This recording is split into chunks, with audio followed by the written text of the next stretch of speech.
La iglesia está llena de hombres otra vez y nadie sabe muy bien por qué. ¿Es un avivamiento genuino o simplemente la última tribu de moda?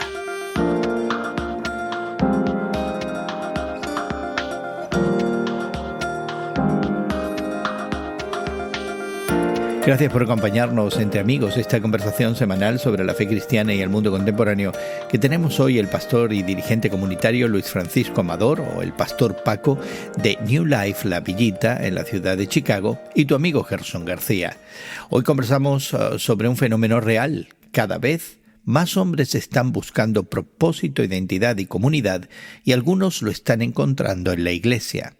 Pero la pregunta que importa no es si ese movimiento existe, sino qué hay debajo. ¿Están encontrando a Cristo verdaderamente o solo una cultura más ordenada que las demás?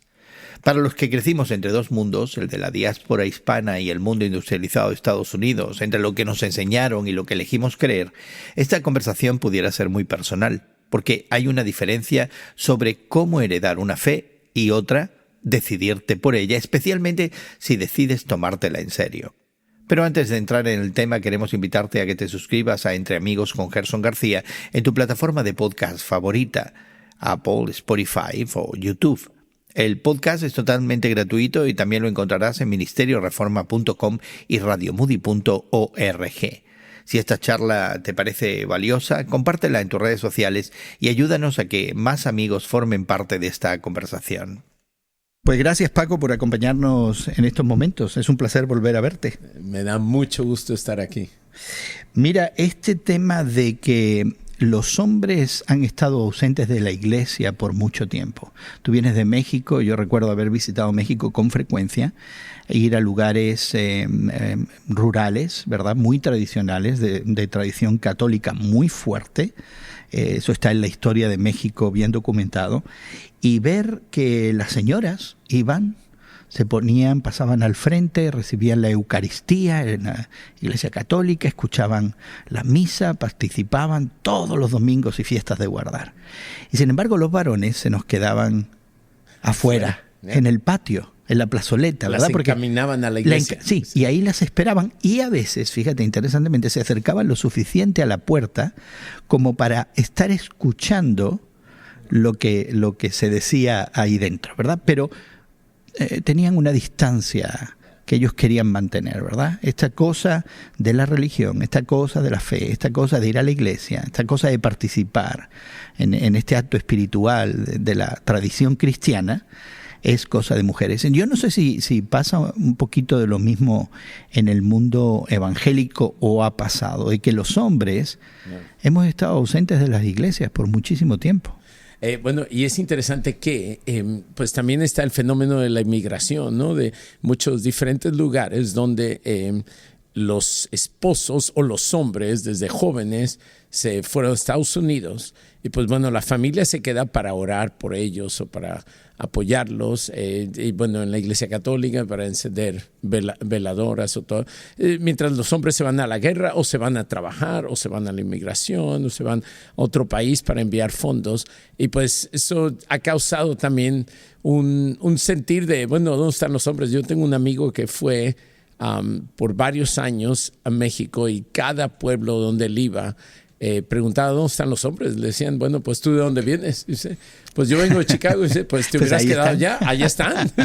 Se fueron para allá. Así es. Y bueno, esa es otra dinámica, ¿no? Yo creo que es una de las muchas capas que hay en la dinámica de la inmigración, pero dices algo interesante de que tradicionalmente el hombre es el activo ahí afuera y de alguna manera esta acción mediadora, intercesora de la oración, de la devoción, se le relega a la mujer mientras los hombres dábamos el callo, como se suele decir. Y interesantemente fue Jesús que obviamente había mujeres que lo apoyaban económicamente, que lo seguían, mujeres que fueron a la tumba, que estuvieron al pie de la cruz, pero Jesús llamó a 12 hombres, ¿no? Uh-huh. Bueno, llamó una cantidad grande de gente, de 70, 72, pero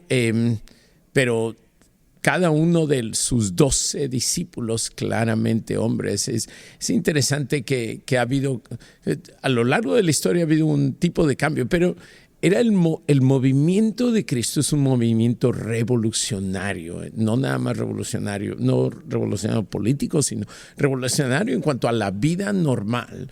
Y es interesante que pues muchas mujeres responden a eso, pero el llamado de Jesús fue claramente a 12 hombres que lo siguieran. Pero no hemos normalizado eso de una manera posiblemente equivocada, mi manera de entender. Sí. Humildemente pienso que, por un lado, hemos entendido que el llamado al ministerio es exclusivamente para los hombres, ¿verdad? Y no para las mujeres. Ese es uno de los problemas y áreas de discusión bastante intensas, ¿no? Cuando las mujeres tienen presencia en la iglesia, tienen ministerio en la iglesia, hacen servicio en la iglesia, y más que los hombres. Y por otro lado, esta idea de que llamó a 12 hace que la mayoría de nosotros entendamos que sí, esto de la iglesia es para el cura, el obispo, el cardenal y el papa. Y fuera de eso, sí, es asunto de eso. Yo recuerdo hace años en España conversar con alguien y lanzarle un desafío acerca de la fe y invitarle a una reflexión profunda de la fe. Y cuando se vio comprometido esta persona, que era un varón, me dice, mira, políticos tiene el gobierno y doctores tiene la iglesia. Es decir, no me meto ni en política, que era muy conveniente en esa época en mi país, te podía ir mal si te metes en la política equivocada, pero decía, doctores tiene la iglesia. Y creo que este es el otro producto que se da de un mal entendimiento. Por un lado, la exclusión de mujeres cuando están en el servicio ministerial, que ese es otro tema aparte, pero cuando vamos al tema de los hombres, que es lo que estamos tratando en el día de hoy, me da la impresión de que hemos dicho sí, los varones, pero es el cura o el pastor, es el obispo, ¿verdad? O el profeta, es el apóstol y finalmente algún papa por ahí que tenemos tanto en el mundo católico como en el mundo protestante. Estamos llenos de papas, ¿verdad? Entonces, esta idea de que sí, los hombres, pero los profesionales de la fe. Y creo que también es ese tipo de pensar y dificultad viene del hecho de pensar que el seguir a Cristo es algo que uno hace el fin de semana, ¿no? Y que el seguir, o sea, que Cristo es mi rey el fin de semana, el domingo por la mañana. Cristo es rey verdaderamente cuando es rey de toda mi semana, en el trabajo. ¿Cómo expreso mi amor por Cristo y el poder de Dios transformador en mi vida como trabajador? Mm-hmm. Es interesante que en la iglesia evangélica ha habido, y creo que esto es una bendición, ha habido muchísimo más gente que termina siendo líder sin tener que tener una educación formal o sin tener que tener algún tipo de rol oficial, ¿no? En otras palabras, el clero. Y creo que ha sido algo positivo en cierta forma. Todavía hay todo el sentir de estructura, ¿no? De que, bueno, pues tú eres la persona oficial. Pero cuando un hombre simplemente llega a conocer a Cristo y empieza a vivir para Cristo, pues verdaderamente no necesita título para hacerlo, ¿no? Entonces, creo que estamos en un punto importante para nosotros. Creo que esta cultura ha rebajado. Yo me acuerdo cuando era niño y me llevaban al médico, pues mi mamá me decía, te vas a sentar bien callado porque vamos a estar en la presencia del médico, ¿no? Y ella decía... hay que portarse bien. Ya, cierras las manos, juntas las manos y... Tú no digas nada. No digas nada. Y el doctor nunca hablaba conmigo. No, hablaba con mi mamá, señor. Ajá. Y ella respondía, sí, doctor, no, doctor. Ese tipo de temporada ya, sobre todo aquí en Estados Unidos, ¿no? Está rebajando, donde uno se ve menos lo ve menos como autoridad y más como una persona alguien con quien me puedo relacionar. Exactamente. Con quien puedo tener una amistad, con quien puedo sincerarme, con quien puedo hablar. ¿Pero tú crees que el liderazgo cristiano da para eso? Bueno, el pastor que antes era la persona espectacular. El sátrapa, ¿no? El que sabía todo. El que sabía todo. Creo que esa imagen se ha rebajado a convertirse más en un amigo. Y creo que esa es a mí se me hace que es algo positivo. Yeah. Obviamente tiene que haber respeto, pero eso no es un respeto nada más al oficio, sino respeto regular a cada persona, yeah, ¿no? y cada rol que funcionan dentro de nuestra vida. Creo que eso es algo positivo. Y yeah, creo que cada hombre tiene que sentir el peso. No es bueno cuando el pastor o sea el líder, que obviamente también es parte de la estructura que hemos creado, ¿no? Y que yo creo que mucha gente espera. Yo tengo esta noción, y hace años tuve esta conversación con justamente un teólogo que escribió acerca del estilo de liderazgo entre los hispanos a nivel eclesial, y él argumentaba de que nos gustan los hombres fuertes, y ahora lo vemos reflejado en la política, muchas veces en nuestros países, en Estados Unidos, ¿verdad? El fuerte, el descarado, el que dice las cosas sin filtro, ¿verdad? El que es prepotente, ¿no? Y que de alguna manera estamos atraídos hacia ese tipo de liderazgo que todavía existe en nuestras iglesias, creo, pero ahora se nos llama a la activación particularmente de los hombres. Yo estoy recordando, creo que era la década de los 90, que hubo un movimiento en inglés se le conoció como Promise Keepers, creo que en español en algunos lugares. De hombre a hombre. Sí, de hombre a hombre, hombres de palabra, ese concepto, ¿no?, de recuperar la presencia masculina en las iglesias, activar a estos hombres. Tuvo su momento, tuvo su pico, se hicieron grandes conferencias y grandes... yo estuve en un estadio donde había 15,000 personas, Aquí ¿verdad? El estadio de Chicago. En Chicago, sí, se llenó. Yo cubrí el evento y estuve hablando con algunos y algo increíble, ¿verdad? Y de alguna manera eso se diluyó con una propuesta que era de reconexión principalmente con la familia y con Dios, ¿verdad? Era el énfasis: vuelve a tu familia, vuelve a tu esposa, vuelve a los valores tradicionales y vuelve a Dios, ¿no? En definitiva, pero cumple tu palabra. Toma tu responsabilidad. Hombre, pero en los 90 se nos proponía una masculinidad más dulcificada de la que habíamos visto antes, ¿no? El hombre sensible, el hombre que se quiebra, que juega con los niños, ¿verdad? No es malo, y eso de alguna manera se perdió en el limbo. Ahora en el mundo hay otras propuestas de masculinidad que son devastadoras. Yes. Para la familia, para los hombres, exacto, primero, para las mujeres, para todas las personas que se relacionan con esos hombres, es devastadora. Y ahora viene este nuevo interés por la presencia de los varones en la iglesia, en el ministerio cristiano. Y mucha gente afuera confunde estos dos. Dicen, bueno, esto es un poco de lo mismo, ¿no? ¿Cuál es la diferencia? ¿Qué es lo que está pasando? ¿Qué se pretende cuando se le invita al hombre ahora en comunidades como la que tú pastoreas? Muchachos, hay que poner manos a la obra, hay que ser hombres. Sí, ¿Qué les quieres decir cuando les dices eso? Bueno, pues claramente sí tenemos que hablar directamente al corazón del hombre.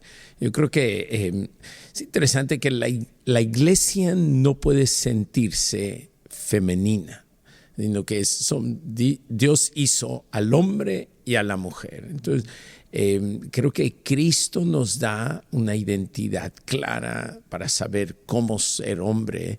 Y bueno, nuestra identidad fluye de ser hijo, varón, cuando uno no sabe cómo ser hombre. Es interesante que la generación anterior, sus padres estaban apartados, sobre todo el padre varón estaba apartado. Era un padre que venía y nada más daba cinturonazos, ¿no? Yeah. Esta generación pasada, o diríamos tal vez la presente, estaba muchísimo más involucrado, pero con menos autoridad. Hace 2 generaciones. Quizás la propuesta era: como mi papá fue disciplinario, yo voy a ser amigo de mis hijos. Es como toda una reacción totalmente opuesta, exactamente, ¿no? Y se pierde un poco de la autoridad, ¿no? Pues, obviamente en aquel tiempo era demasiada autoridad y no tanto relación. Ahora es mucha relación y muy poquita autoridad. Creo que queremos regresar a el centro, autoridad con relación. Hay todo un libro de la Biblia donde la gran mayoría de los capítulos comienzan con: hijo, escúchame, hijo, dame tu corazón, hijo. Y bueno, regresar a decir: sí, tengo autoridad, pero no es una autoridad destructora, sino es una autoridad compasiva, con amor, se interesa, pero sin embargo sigue teniendo clara autoridad. Y yo creo que ese balance lo tenemos que encontrar. Creo que yo me hallo de verdad con mucho optimismo. Yo creo que estamos aprendiendo algo nuevo. Creo que las 2 reacciones extremas ahora se están regresando. Mi deseo algún es balance, algún tipo de balance. Yo estaba pensando a la hora de de ser autoridad, ¿no? Algunos de nosotros hemos visto este resurgimiento de interés en lo espiritual en los varones más jóvenes, adolescentes hasta los 25 años. De hecho, tú y yo hemos hablado justamente de ese tema hace algunos podcasts. Pero ahora estamos hablando a gente de tu generación. Tú eres un poquito más joven que yo, pero ahí andamos los dos. Fuimos compañeros de universidad. Estamos hablando a personas que quizás tienen hijos ya entrando a la vida de adultos, ¿verdad? Tú tienes hijos todavía adolescentes y tienes hijos ya graduados de la universidad y en la fuerza laboral. Yo también. Y cuando hacemos un repaso, ¿verdad? Y ahora estamos redefiniendo cuál es nuestro rol, donde nos relacionamos con nuestros hijos adultos. Hacemos un inventario y algunos de nosotros nos sentimos con falta de fuerza moral. Es decir, nuestra vida nos ha llevado a través de una serie de altibajos, de los cuales nuestros hijos han sido testigos. Y muchas veces carecemos de esa autoridad, no necesariamente porque no la queramos ejercer, sino porque de pronto sentimos que nos falta esa fuerza moral. ¿Cómo contrarrestamos eso? Yo creo que el simplemente ser un hombre que sabe cómo venir a Cristo. Estaba leyendo hoy el Salmo 34 y de todos mis temores me libró. Me gusta un montón esa frase, ¿no? Sí es verdad que cuando llega uno a un punto de su vida, pues ve para atrás y tiene la opción de ver con remordimiento. Hubiera hecho las cosas diferentes. Y de verdad que nunca sabemos, lo que ahora sé, no lo sabía entonces, pues la única manera de saber lo que sé es habiendo pasado por fallos, ¿no? Pero creo que Cristo tiene el poder de perdonar el pecado, rellenar las faltas y decirte ahora mismo donde tú estás, qué es lo que Dios te está dando. Y yo creo que sí nos da autoridad y la tenemos que recobrar, pero creo que no es fácil. Creo que no sucede sin estar en la presencia de Dios y también en compañía con otros hombres que van en la misma trayectoria. Creo que nos necesitamos el uno al otro, necesitamos hablar honestamente, pero no nada más para como que curarnos las heridas, ¿no? Necesitamos hablar honestamente. Conexiones firmes, fuertes. Yes. Vamos porque a hablar de eso. Tenemos una misión grande. Y vamos a hablar de eso en un momentito más, porque hay cosas concretas que podemos hacer y están sucediendo que pudieran ser el primer paso para alguien que quizás no tiene ese tipo de conexiones. Pero hablemos de cómo se ve este hombre que tiene su trayectoria, que es un hombre ya en la vida, ¿verdad? Que tiene su familia, que sus hijos están creciendo, que quizás tiene ya hijos adultos, que está aprendiendo cómo relacionarse con ellos de otra manera y que quiere reclamar ese acto presencial en su familia, que quiere reclamar esa autoridad bien entendida, no la autoridad del cinto, ¿verdad? De la correa, de la disciplina extrema, pero esta autoridad moral, esta autoridad que viene con valores. ¿Cómo se ve esa persona a la luz del Evangelio, ese hombre a la luz del Evangelio? Bueno, pues yo diría por lo menos dos cosas.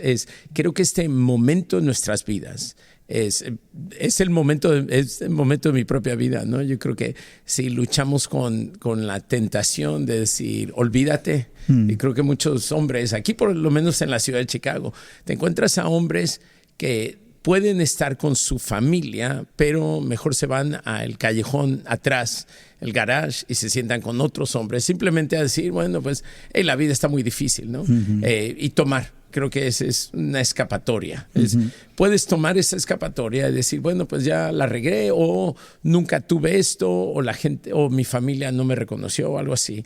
Y creo que ese es una opción que muchos hombres han tomado, y creo que eso es simplemente a irse al anonimato y pues irrelevancia totalmente, ¿no?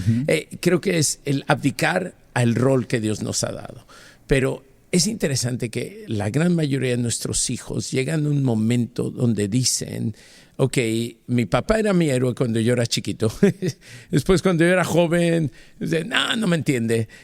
Pero yo me he encontrado con que hay más jóvenes, varones jóvenes, que están deseando platicar conmigo. Simplemente decir, quiero escuchar, cuéntame un poco de la tus vida. hijos. Inclusive mis hijos. Okay. Inclusive mis hijos. Pero que no tenían antes tiempo. o que antes no tenían interés, pero ahora están diciendo, oye, ¿qué hago con esto? Ahora sí ya la vida es verdadera para mí, ¿no? Ya estoy en este trabajo y en este problema. Tengo ahora un hijo que está en una misión por 6 meses y cada domingo hablamos por teléfono. Y es interesante. ¿Dónde está él? Él está en Ensenada. Oh, en México. Ensenada, en la frontera de México. Está a punto de ir a un viaje de 2 meses de ministerio en Oaxaca. Y bueno, no sé si vamos a poder estar hablando tan regularmente, ¿no? Pero él, no hablábamos tanto cuando él estaba aquí en casa como hemos hablado ahora que él está en la misión. Creo que en momentos importantes de su vida habrá algunos momentos de crisis. Si nos mantenemos comunicados y conectados, creo que van a querer hablar muchísimo más. Y no nada más es el platicar, que creo que sí es importante, pero es el estar presente como una figura que es un ancla. O sea, ya sabemos cómo pasar tormentas. Y creo que muchos hombres subestiman el poder de influencia que un hombre que ha pasado por tormentas grandes pudiera tener en jóvenes que están encontrándose con... tal vez si no tienen una tormenta ahora mismo, no necesitan hablar. ¿Verdad? Pero en el momento que la tengan van a necesitar. Ya llegó la tormenta. Ahora sí estoy buscando un hombre que es un ancla, que es seguro, que es constante. Para los jóvenes. Pero luego está también nuestra necesidad relacional. Y en los Estados Unidos, por lo menos los estudios dicen que los hombres particularmente no tenemos amigos. Tenemos amigotes, ¿verdad?